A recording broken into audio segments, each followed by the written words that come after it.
Bonjour, je vous dis bonjour à tous au nom de Jésus-Christ, quel que soit le lieu d'où vous me suivez. C'est le frère Édouard Kalichikati, serviteur de Dieu. Dans le cadre de nos mardis évangéliques, nous poursuivons ce jour notre enseignement sur la prière.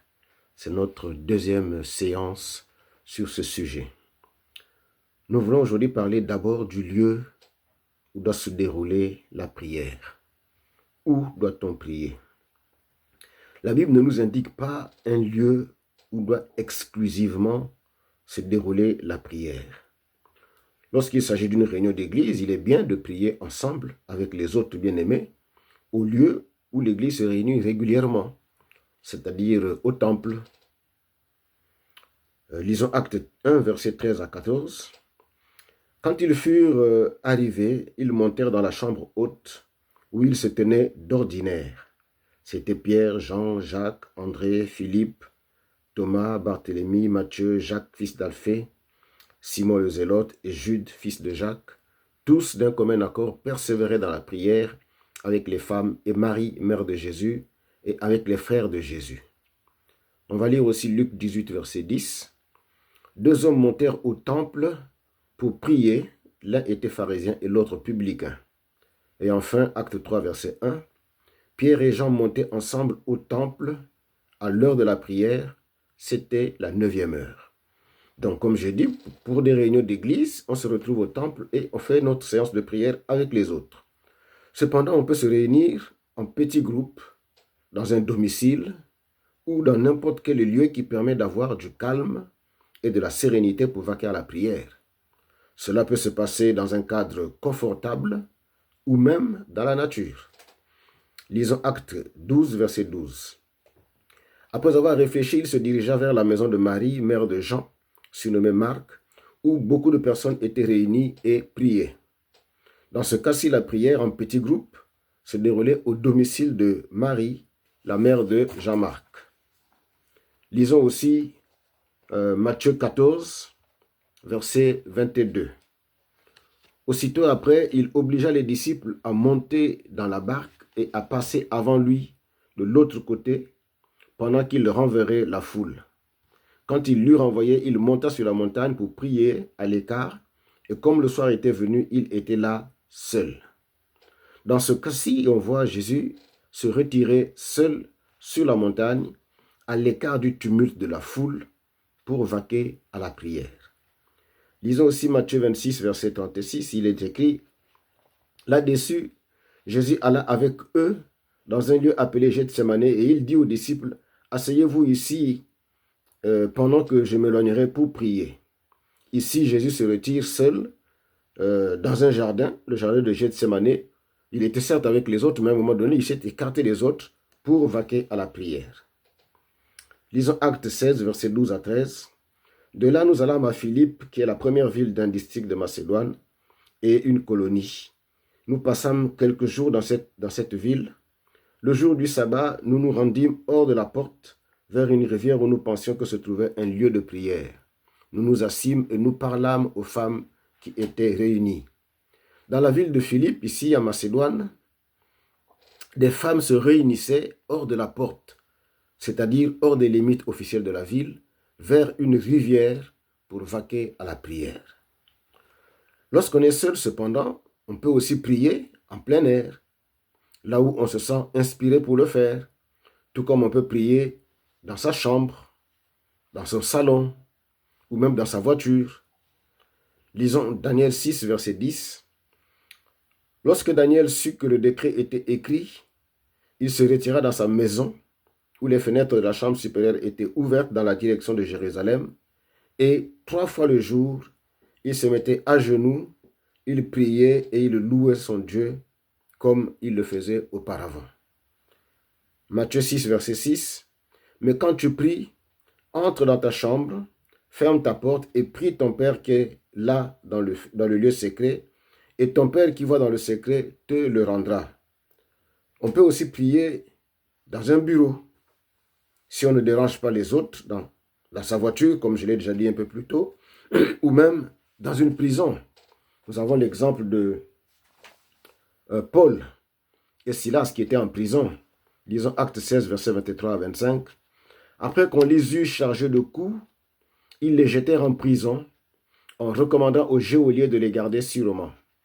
Le geôlier ayant reçu cet ordre, les jeta dans la prison intérieure et leur mit les ceps aux pieds. Vers le milieu de la nuit, Paul et Silas priaient et chantaient les louanges de Dieu et les prisonniers les entendaient. On peut aussi prier devant une foule ou un public nombreux lors d'une réunion publique. Lisons Marc 6, verset 41. Il prit les 5 pains et les 2 poissons, et levant les yeux vers le ciel, il rendit grâce. Puis il rompit les pains et les donna aux disciples, afin qu'ils les distribuassent à la foule. Il partagea aussi les 2 poissons entre tous. Il est facile de remarquer que certaines personnes éprouvent naturellement des difficultés à s'exprimer en public. Ainsi, des chrétiens peuvent participer à une séance de prière pendant longtemps, 1 ou 2 heures, sans pouvoir sortir le moindre mot de leur bouche, à cause de la timidité. Cependant, le chrétien devrait pouvoir surmonter cette timidité, car l'Esprit Saint que les chrétiens reçoivent n'est pas un esprit de timidité. C'est la Bible qui le dit, de Timothée 1, verset 6 à 8. C'est pourquoi je t'exhorte à ranimer le don de Dieu que tu as reçu par l'imposition de mes mains, car ce n'est pas un esprit de timidité que Dieu nous a donné, mais un esprit de force, d'amour et de sagesse. N'aie donc point honte du témoignage à rendre à notre Seigneur, ni de moi, son prisonnier, mais souffre avec moi pour l'Évangile. Donc, il ne faut pas se sentir bloqué par des circonstances de lieu. On peut prier n'importe où, quel que soit le lieu où on se trouve. Il ne faut pas non plus se figer sur un seul lieu de prière et faire de telle sorte que si tu n'es pas dans ce lieu-là, alors tu ne peux pas prier. Non, il ne faut pas le faire. La prière est ouverte, tu peux prier n'importe où, quel que soit le lieu dans lequel tu te trouves. Nous voulons maintenant examiner le temps. Quand est-ce qu'il faut prier? La Bible n'indique pas un moment spécifique auquel le chrétien doit s'adonner à la prière. En réalité, le chrétien est invité à prier sans cesse. Il est invité à prier en tout temps. 1 Thessaloniciens 5, verset 17 dit ceci, « Priez sans cesse ». Et dans Luc 21, verset 36, on peut lire ceci, « Veillez donc et priez en tout temps, afin que vous ayez la force d'échapper à toutes ces choses qui arriveront et de paraître debout devant le Fils de l'homme. » Nous comprenons donc qu'il n'y a pas un moment exclusif au cours duquel le chrétien doit prier, mais il a la liberté de prier à tout moment de la journée. Il peut prier le matin, comme le faisait Jésus-Christ. On va lire Marc 1, verset 35. Il est dit ceci, « Vers le matin, pendant qu'il faisait encore très sombre, il se leva et sortit pour aller dans un lieu désert où il pria. » En suivant cet exemple, il y a des églises qui organisent des cultes matinaux avec des séances de prière afin de permettre aux différents membres de bien commencer la journée. Cependant, la prière matinale peut aussi se faire chez soi, de manière individuelle. On peut prier aussi en mi-journée ou à midi, comme nous le voyons chez l'apôtre Pierre. Lisons Actes 10, verset 9. Le lendemain, comme ils étaient en route et qu'ils approchaient de la ville, Pierre monta sur le toit vers la 6e heure pour prier. D'autres prient en cours d'après-midi, comme nous le voyons chez les apôtres Pierre et Jean qui priaient à 15 heures. Lisons Acte 3, verset 1. Il est écrit, Pierre et Jean montaient ensemble au temple à l'heure de la prière, c'était la 9e heure, c'est-à-dire 15 heures. Plusieurs églises aussi programment leur réunion de prière hebdomadaire en fin d'après-midi ou en début de soirée, vers 18 heures ou plus, ce qui laisse aux membres de l'église qui travaillent ici et là de terminer leur mission professionnelle avant d'arriver à la prière. D'autres encore prient la nuit, à un moment où ils sont certains de ne pas être dérangés par un environnement bruyant. Pendant qu'il y avait la persécution à Jérusalem, quelques membres de l'Église s'étaient rassemblés pour une prière nocturne dans la maison de Marie. Lisons Acte 12, verset 12. Après avoir réfléchi, il se dirigea vers la maison de Marie, mère de Jean, surnommé Marc, où beaucoup de personnes étaient réunies et priaient. Nous avons aussi l'exemple de Paul et Silas qui étaient emprisonnés dans la ville de Philippe. Ils s'étaient mis à prier autour de minuit. Lisons Acte 16, verset 25.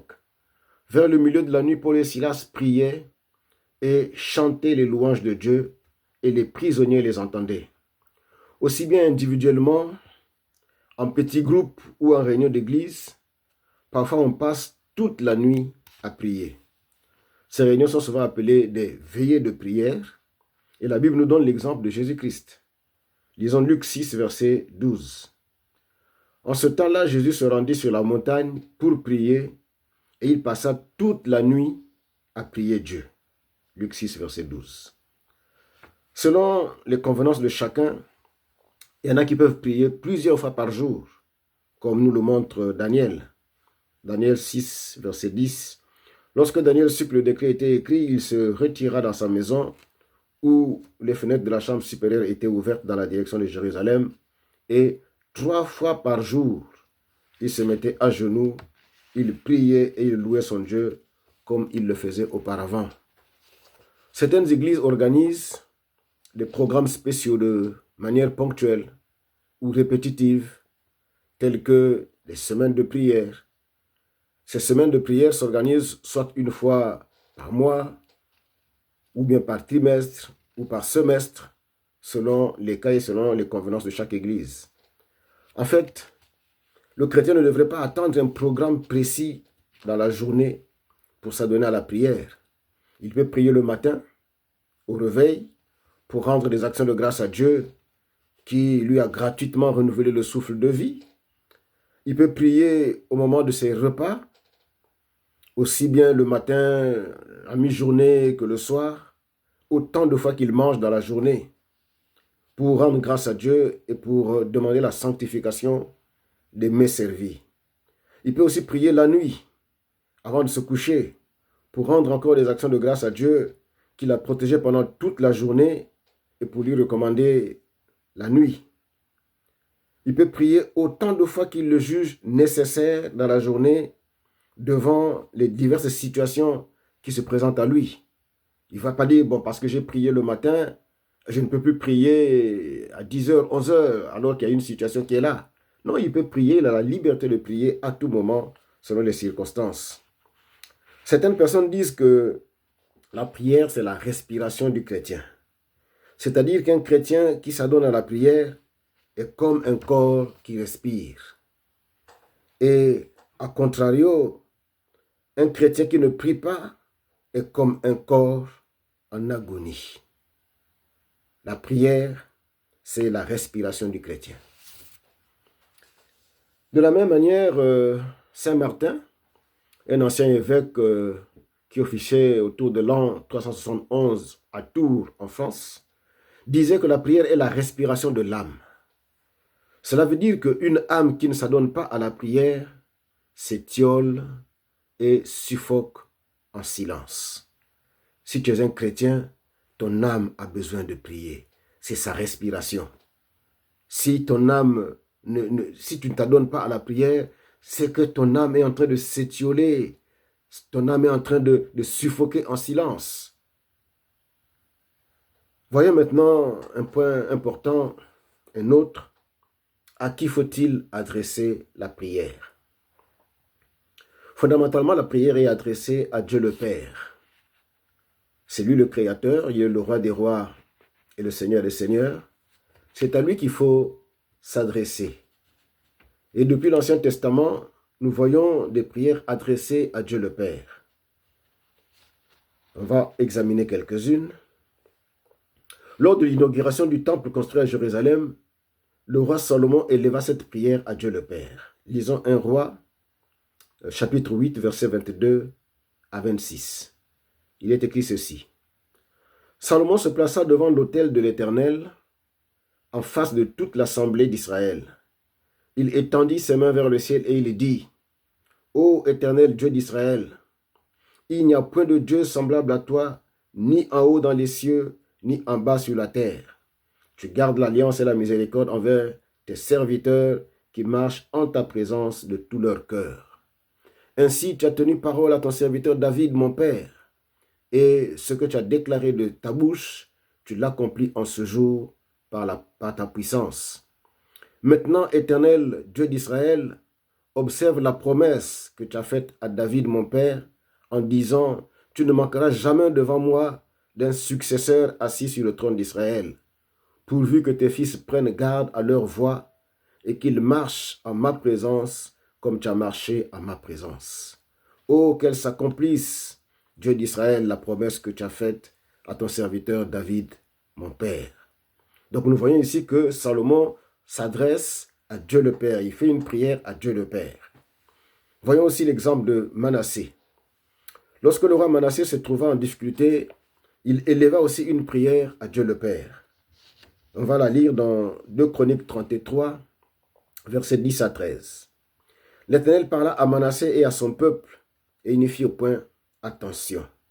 Alors l'Éternel fit venir contre eux les chefs de l'armée du roi d'Assyrie, qui saisirent Manassé et le mirent dans les fers.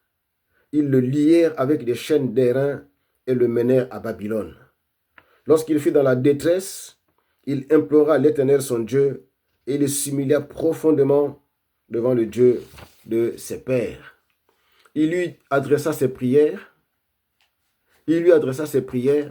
et l'Éternel, se laissant fléchir, exauça ses supplications et le ramena à Jérusalem dans son royaume, et Manassé reconnut que l'Éternel est Dieu. Dans le Nouveau Testament, nous voyons aussi des prières adressées à Dieu le Père, comme dans cette prière de l'apôtre Paul. Lisons dans Romains 10, au verset 1, « Frères, le vœu de mon cœur et ma prière à Dieu pour eux, c'est qu'ils soient sauvés. » L'apôtre Paul s'adresse à Dieu le Père. Corneille de Césarée adressait aussi ses prières à Dieu le Père. Lisons Actes 10, versets 1 à 2. Il est écrit ceci. « Il y avait à Césarée un homme nommé Corneille, centenaire dans la cohorte dite italienne. Cet homme était pieux et craignait Dieu avec toute sa maison. Il faisait beaucoup d'aumônes au peuple et priait Dieu continuellement. » Pendant la persécution à Jérusalem, alors que l'apôtre Jacques était emprisonné, l'Église adressait des prières à Dieu le Père en sa faveur. Acte 12, verset 5. Pierre donc était gardé dans la prison. L'Église ne cessait d'adresser pour lui des prières à Dieu. Jésus-Christ lui-même adressait aussi ses prières à Dieu le Père. Lisons Luc 22, versets 41 à 44. Puis il s'éloigna d'eux à la distance d'environ un jet de pierre, et s'étant mis à genoux, il pria, disant, « Père, si tu voulais éloigner de moi cette coupe, toutefois que ma volonté ne se fasse pas, mais la tienne. » Alors un ange lui apparut du ciel pour le fortifier. Étant en agonie, il priait plus instamment, et sa sueur devint comme des grumeaux de sang qui tombaient à terre. Jésus-Christ ici, il prie et il adresse sa prière à Dieu le Père. Il supplie Dieu le Père. Lisons aussi Luc 23, verset 34. Jésus dit, « Père, pardonne-leur car ils ne savent pas ce qu'ils font. » Ils se partagèrent ses vêtements en tirant au sort. Là aussi, il s'adresse à Dieu le Père. Et d'ailleurs, Jésus-Christ lui-même, il conseille, lorsque nous formulons nos prières, il conseille de demander au Père, mais en son nom. Lisons Jean 16, verset 23-24. « En ce jour-là, vous ne m'interrogerez plus sur rien. En vérité, je vous le dis, ce que vous demanderez au Père, il vous le donnera en mon nom. » Jusqu'à présent, vous n'avez rien demandé en mon nom. Demandez et vous recevrez afin que votre joie soit parfaite. Cependant, la Bible nous montre qu'on peut aussi adresser ses prières à Jésus-Christ. Donc on peut adresser ses prières à Dieu le Père, La Bible montre qu'on peut aussi s'adresser à Jésus-Christ. Lisons Acte 7, versets 59 à 60. Il est écrit ceci. Pardon. Et il lapidait Étienne qui priait et disait, « Seigneur Jésus, reçois mon esprit. » Puis s'étant mis à genoux, il s'écria d'une voix forte, « Seigneur, ne leur impute pas ce péché. » Et après ces paroles, il s'endormit. Donc nous voyons ici que Étienne adresse sa prière à Jésus-Christ. Lisons aussi Marc 5, versets 21 à 23. Il est écrit ceci, « Jésus dans la barque regagna l'autre rive, où une grande foule s'assembla près de lui. Il était au bord de la mer. Alors vint un des chefs de la synagogue nommé Jairus, qui, l'ayant aperçu, se jeta à ses pieds et lui adressa cette instante prière. « Ma petite fille est à l'extrémité, viens, impose-lui les mains, afin qu'elle soit sauvée et qu'elle vive. » Donc on voit ici que Jairus adresse sa prière à Jésus-Christ. Lisons aussi Luc 5, verset 12. Jésus était dans une des villes, et voici, un homme couvert de lèpre, l'ayant vu, tomba sur sa face et lui fit cette prière. « Seigneur, si tu le veux, tu peux me rendre pur. » Lui aussi s'adresse à Jésus-Christ, ce lépreux-là. Ainsi, nous comprenons qu'en tant que chrétiens, nous pouvons adresser nos prières à Dieu le Père, tout comme nous pouvons les adresser à Jésus-Christ. Que ce soit une prière d'adoration, de repentance, que ce soit une requête ou une intercession, cela peut être adressé au Père, tout comme au Fils. Cependant, il m'a été donné de constater que parfois nous adressons des prières au Saint-Esprit. C'est vrai que le Père est Dieu, le Fils est Dieu, le Saint-Esprit aussi est Dieu. Et nous voyons parfois que, avant un culte ou une réunion publique, des gens invoquent le Saint-Esprit. On lui demande de venir et de bénir l'activité présente. On adresse même parfois son adoration au Saint-Esprit. Et c'est ici l'occasion de se poser la question de savoir, est-ce qu'on peut ou est-ce qu'on doit adresser des prières au Saint-Esprit? Est-ce qu'on peut demander au Saint-Esprit de descendre sur le lieu d'une activité? Parce que souvent nous prions en disant, Saint-Esprit, descends en ce lieu, descends maintenant, viens à notre culte, viens bénir le culte, viens sanctifier, viens faire ceci. Est-ce qu'on a le droit de faire cela? La Bible nous montre que nous prions par le Saint-Esprit. C'est-à-dire que c'est le Saint-Esprit qui nous aide à prier. C'est le moyen par lequel nous arrivons à la prière. Lisons Éphésiens 6, verset 18. Il est écrit ceci, « Faites en tout temps, par l'Esprit, toutes sortes de prières et de supplications. Veillez à cela avec une entière persévérance et priez pour tous les saints. » Il est bien dit, faites en tout temps par l'Esprit. Donc c'est par l'Esprit que nous prions, par le Saint-Esprit. L'Esprit avec grand E, c'est le Saint-Esprit. Lisons aussi Jude 1, versets 20 à 21. Il est écrit ceci, « Pour vous, bien-aimés, vous édifiant vous-même sur votre très sainte foi, et priant par le Saint-Esprit, maintenez-vous dans l'amour de Dieu en attendant la miséricorde de notre Seigneur Jésus-Christ pour la vie éternelle. » Philippiens 3, verset 3. « Car les circoncis, c'est nous qui rendons à Dieu notre culte par l'Esprit de Dieu, qui nous glorifions en Jésus-Christ et qui ne mettons point notre confiance en la chair. » Donc dans ces trois passages que je viens de lire, Philippiens 3, 3, Jude 1, verset 21, et le troisième c'est Éphésiens 6, 18, on nous dit bien que c'est par l'Esprit que nous prions. C'est le moyen par lequel nous prions. Sur la base de cet éclairage, nous comprenons que nous ne pouvons pas adresser des prières au Saint-Esprit. Nous ne pouvons rien demander au Saint-Esprit, ni l'adorer, car c'est lui qui nous aide à formuler nos prières à Dieu, le Père, et à Jésus-Christ. La Bible déclare même que quand nous n'arrivons pas à prier, c'est lui, le Saint-Esprit, qui prie pour nous. Lisons Romains 8, versets 26 à 27. De même aussi, l'Esprit nous aide dans notre faiblesse, car nous ne savons pas ce qu'il nous convient de demander dans nos prières. Mais l'Esprit lui-même intercède par des soupirs inexprimables, et celui qui sonde les cœurs connaît quelle est la pensée de l'Esprit, parce que c'est selon Dieu qu'il intercède en faveur des saints. De la même manière, nous ne pouvons pas demander au Saint-Esprit de descendre sur le lieu de notre activité. En effet, la Bible nous montre que le Saint-Esprit était descendu depuis le jour de la Pentecôte. Et depuis ce jour-là, il est dans le monde pour convaincre le monde de péché, de justice et de jugement. Lisons Jean 16, versets 7 à 8. Cependant, je vous dis la vérité. Il vous est avantageux que je m'en aille, car si je ne m'en vais pas, le Consolateur ne viendra pas vers vous. Mais si je m'en vais, je vous l'enverrai. Et quand il sera venu, il convaincra le monde en ce qui concerne le péché, la justice et le jugement. Lisons Acte 2, versets 1 à 4. Le jour de la Pentecôte, ils étaient tous ensemble dans le même lieu. Tout à coup, il vint du ciel un bruit comme celui d'un vent impétueux, et il remplit toute la maison où ils étaient assis. Des langues semblables à des langues de feu leur apparurent séparées les unes des autres et se posèrent sur chacun d'eux.